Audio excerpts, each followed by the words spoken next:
चंद्रपुर जिले के ताड़ोबा अंधारी व्याघ्र प्रकल्प में 1 अक्टूबर से टाइगर सफारी शुरू होने जा रही है, लेकिन इस बार सफारी के दामों में बढ़ोतरी की गई है।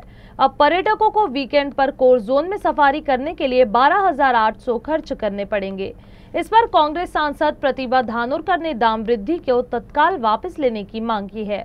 उन्होंने चेतावनी दी कि यदि ये वृद्धि वापस नहीं ली गई तो 1 अक्टूबर को ताडोबा के सभी प्रवेश द्वारों पर आंदोलन किया जाएगा। जोपर्यंत हा वाढवलेला शुल्क फॉरेस्टचे अधिकारी असतील, संबंधित अधिकारी असतील, कमी करणार नाही तोपर्यंत आम्ही आमचं आंदोलन मागे घेणार नाही।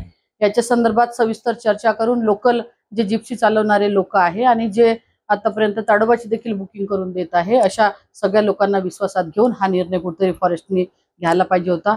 आज ताडोबा अंधारी व्याघ्र प्रकल्प हा फक्त जिल्ह्यापुरता किंवा राज्यापुरता मर्यादित नाही, तर आज देशभरातून सगळे पर्यटक या ठिकाणी येतात।